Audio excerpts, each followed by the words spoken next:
Finally, at 6 with Memorial Day coming, this is a week when attention often turns to cemeteries and our veterans who are buried there. Jon Meyer took the Pennsylvania road to the Poconos, where he found just a walk through a cemetery can tell an important story. Skycam 16 flies over Pocono Lake Cemetery. How many people pass this place along old Route 940 and barely even notice it? We all do it. Cemeteries are just a common part of our communities. But taking a walk through a cemetery like this one, especially before Memorial Day, can be a powerful experience. What amazed me right from the start was just how many flags were flapping in the breeze. I didn't count, but it felt like nearly half the graves here belonged to veterans. And that's not unique to this final resting place. It's the story in so many of our hometowns. Young men and women honored in death for serving their country in life. As a historical marker at this cemetery near Tobyhanna says, these are the people who built this community, working in logging, harvesting ice on nearby lakes, making this part of the Poconos what it is today.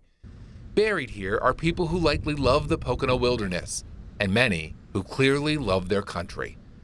The veteran grave markers show service in all of our wars, dating back to the Civil War. Records show one of the first people buried here was killed in that war in the 1860s. Emmanuel Miller lost on the battlefield in Antietam. Think of how rural this area must have been when that young man left home to fight for the Union, the Grand Army of the Republic, and never came home. As I looked for markers for World War II vets, I found many of them, and I paused when I saw the year of death on one grave.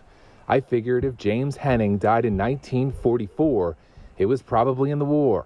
Research showed it was. Look at mom and dad next to him. Simple information on a tombstone tells a lot. They lived decades without their boy. A large monument here honors the sons lost in World War I, too. It is those ultimate sacrifices we honor on Memorial Day, but whether they died at war or years after their service, we pay tribute.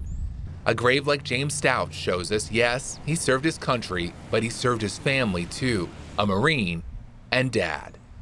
For most veterans buried here, there's much more about their life story beyond their service to country, but they have earned this tribute after they are gone.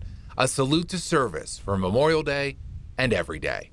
Worthy of us acknowledging anytime we drive by and see those gravesite flags waving.